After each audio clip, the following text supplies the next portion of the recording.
So the next job is to hold the main shaft in between centres again, but the other way round, so I can get at the flange end.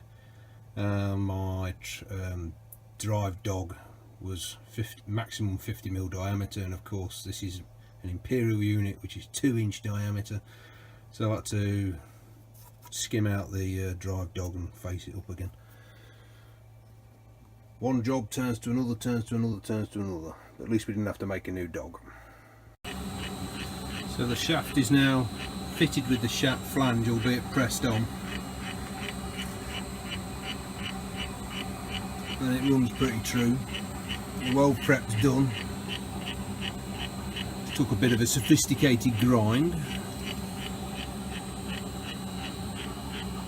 It's a bit narrow that side, but I think the guy will be alright with that.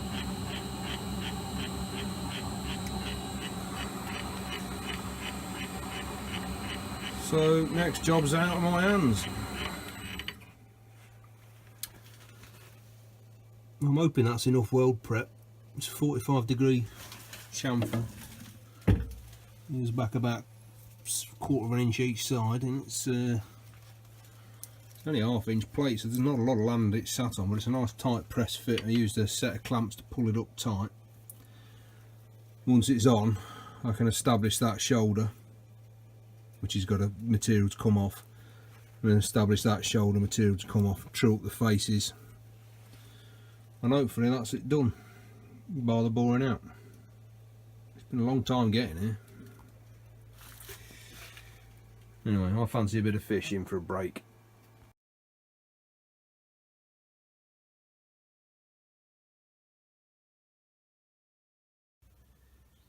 So for those of you that watched the earlier episodes, you'll remember this is the pinion gear housing. That's the shaft, which is pretty galled up.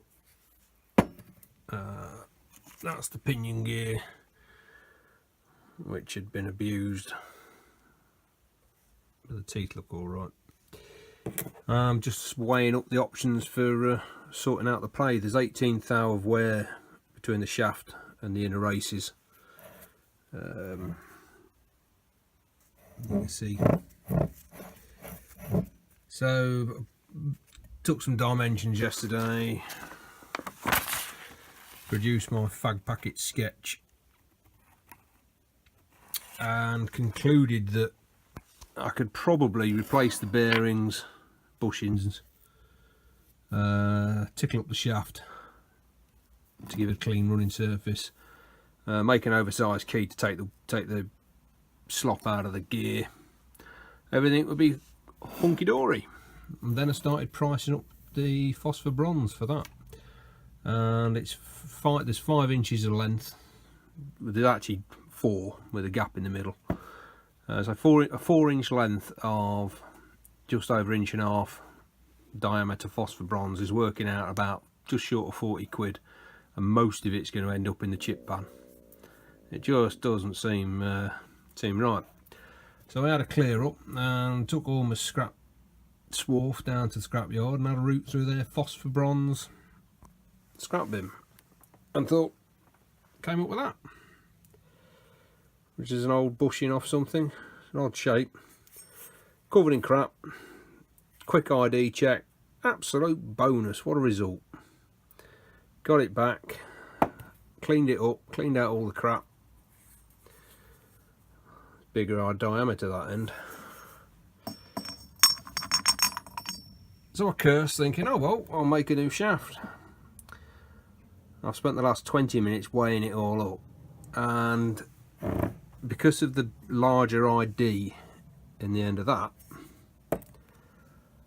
to give me the same 80 thou wall thickness, I've got to come out another 60 thou, and it gets, in my view, there's not enough meat here to take it out. It's basically the same again, stepped out. It's not a huge amount of loading at this point, but I'm reluctant to do that, which is annoying. So it looks like I'm back in the market for another piece of phosphor bronze, and there were only 2 bits in the scrapyard. Maybe it'll come in later. There's no wear on the inside, it's 1/2 inch ID, all the way down, apart from that end. So yeah, probably still going to just clean up the shaft, make an oversized key, and bite the bullet and buy some bronze to reproduce those. Only thing I'm struggling with is trying to get those oil lines in some way reintroduced. So that's going to take a bit of head scratching. One of the comments I received was, I made up a pantograph and was able to reproduce them. Yeah, I haven't got a 90-degree dental stick head or whatever you use. I don't know. I can't imagine how the hell you get in to do that. Answers on a postcard or down in the comments. Meanwhile, the bull gear shaft is away, travelling around the country with a colleague who does welding for a living, and he's going to do it when he gets around to it. And that's the update for now.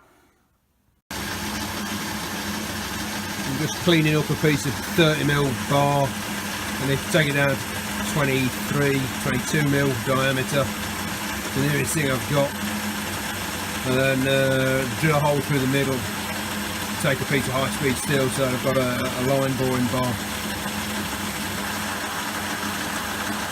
So it's a tool to make, right, making a tool for the boring out the bearing.